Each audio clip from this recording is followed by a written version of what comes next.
Miss হবে না আপনার পছন্দের টিভি শো। দেখুন জি5 অ্যাপে একদম ফ্রি। কি ব্যাপার দাদু ভাই, এত দেরি হলো? বেশ খানিকক্ষণ তোমার জন্য অপেক্ষা করছি। কোথাও গিয়েছিলে? কোথায় গিয়েছিলে তুমি? না না, তোমার যদি বলতে অসুবিধা থাকে কোথায় গিয়েছিলে তাহলে বলার দরকার নেই। না না দাদু, তেমন কিছু। স্যার ভালোই হলো আপনি আছেন যখন। আসলে একটা গুরুতর বিষয় আপনার কাছ থেকে হেল্প নেওয়ার জন্য এসেছিলাম। আসলে ওনারা এই অফিসে কাজ করতে চূড়ান্ত ইনসিকিউর ফিল করছেন স্যার।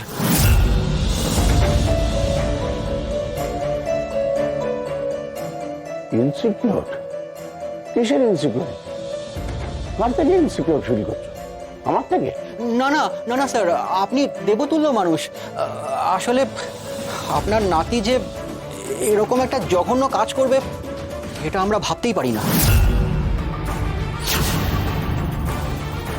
কি বলছেন আপনারা? প্লিজ আপনি এগোবেন না, আপনার মুখ দিয়ে খুব মদের গন্ধ বেরোচ্ছে। কি সব বলছেন আপনারা? দাদু ভাই ড্রিঙ্ক করে অফিসে আসবে? ইম্পসিবল, হতেই পারে। শুধু ড্রিঙ্ক করে নয় স্যার, একজনের সঙ্গে জবরদস্তি করে অফিসে এসেছে।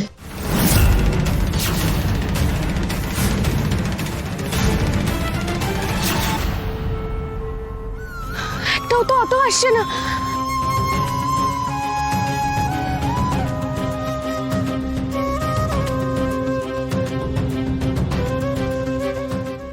দাদা যাবেন? কোথায় যাবেন? না দিদি, ওই রুটে গাড়ি না।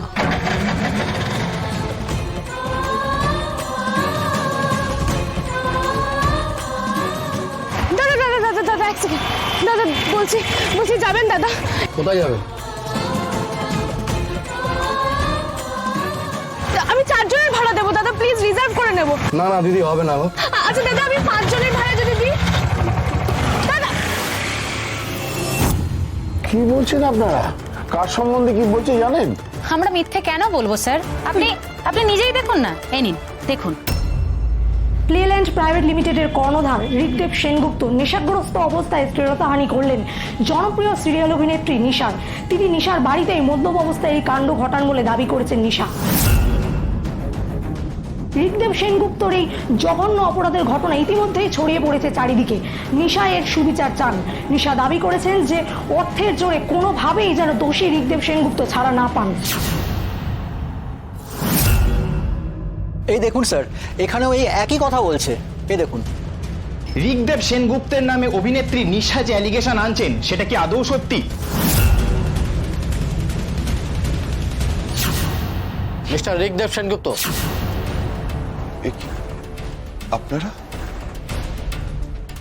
আপনাকে আমরা অ্যারেস্ট করতে এসেছি। ওরে বাবা, আমার নাতিটা চোখতেই পারে না। তুমি চোখ করে আছো কেন?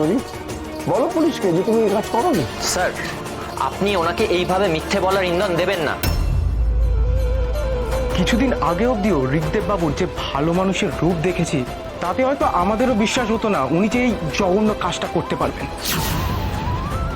কিন্তু শেষের কদিন ধরে নিশা আর ওনার মেলামেশা এতটাই বেড়েছে সেটা অফিসেও আমরা দেখেছি। আর তাছাড়া ঋগদেব বাবু যে আজ নিশার সঙ্গেই দেখা করতে গিয়েছিলেন তা তো আমরা আগে থেকেই জানি। হ্যাঁ উনি ফোনে কথা বলতে বলতে যাচ্ছিলেন তো, আমাদের মধ্যে অনেকেই সেটা শুনেছে। হ্যাঁ আমরা শুনেছি। কথা বলতে বলতে যাচ্ছিলেন, আমরা শুনেছি। তারপর তো ওনার এই মদ্যপ অবস্থা আছেই। ওনার যোগ্য শাস্তি চাই স্যার। আমরা স্যার যোগ্য শাস্তি চাই। শাস্তি পেতেই হবে ওনার। এই আস্তে আস্তে। ঋগদেব বাবু, আপনি নিশার সঙ্গে দেখা করতে গেছিলেন তো কিছুক্ষণ আগে?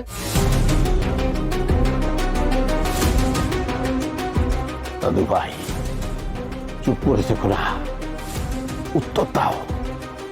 তুমি নিশার সঙ্গে দেখা করতে গিয়েছিলে, এটা কি সত্যি?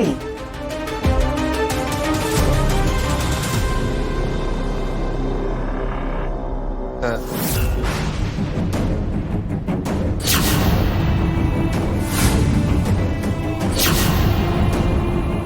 দেখুন, গেছিল মেয়েটার ওখানে, সব তো প্রমাণ হয়ে গেল। এত ওপেন মেলামেশার ফল না এই হয়। শেষ পর্যন্ত এত বড় একটা নক্কারজনক ঘটনা ঘটাতে পারলেন আপনি। প্লেল্যান্ডের কত বড় বদনাম হলো বলুন তো। এ তো শস্যের মধ্যেই ভূত দেখছি। মেয়েদের তো ইনসিকিউর ফিল করাতে কোনো ভুল নেই। আমাদের তো চাকরি করতে আসতে সত্যি ভয় হবে এবার। ছি ছি, এত ভালো দাদুর নাকি এই নাতি।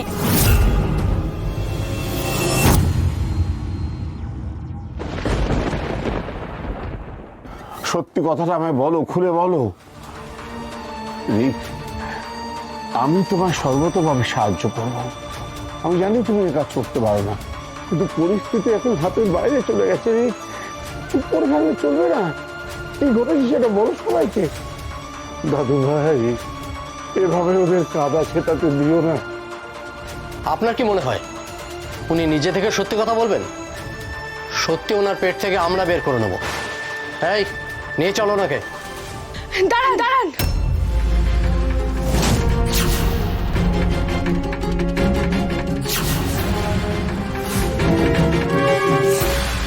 মধুবনী বিশ্বাস করুন, আমি এই কোম্পানির চাকরি ছেড়ে দিয়েছি।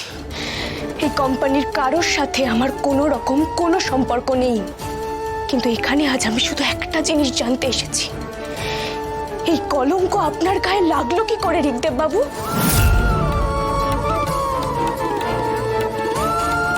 কোনো উত্তর নেই তো আপনার কাছে? কিন্তু আমি জানতাম এই দিনটা একদিন না একদিন আসবেই।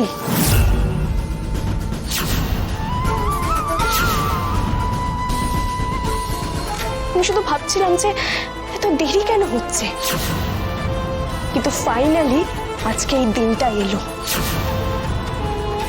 যেটার আশঙ্কা আমি করেছিলাম এতদিন সেটাই সত্যি হলো।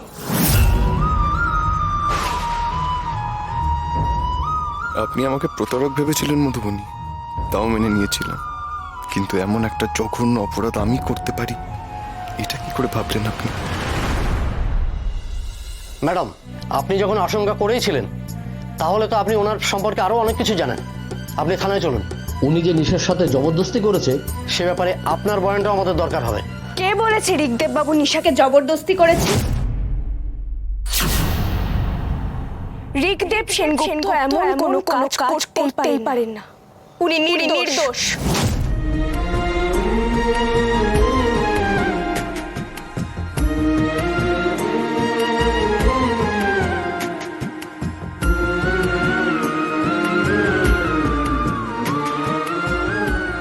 মধুবনী, কি খেলা খেলছেন আপনি?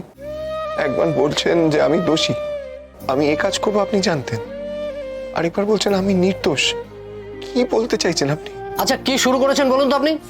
অযথা পুলিশের কাছে ভনিতা করে ডিলে করাচ্ছেন। আমি কোনো রকম কোনো ভনিতা করছি না স্যার। আর আমি তো এটাও বলিনি যে ঋগদেব বাবু দোষী। আমি শুধু এটাই বলতে চাইছি যে আমি জানতাম এই দিনটা একদিন আসবে, কারণ আমি নিশা বলে মেয়েটিকে খুব ভালো করে চিনি। নিশা আমার সঙ্গে কি করেছে সেটা আমি আর বলছি না, কিন্তু আপনার সঙ্গে এমন কিছু ঘটতে পারে সেই আশঙ্কা আমি করেছিলাম ঋগদেব বাবু। জি5 ডাউনলোড করুন আর সব এপিসোড দেখুন একদম ফ্রি।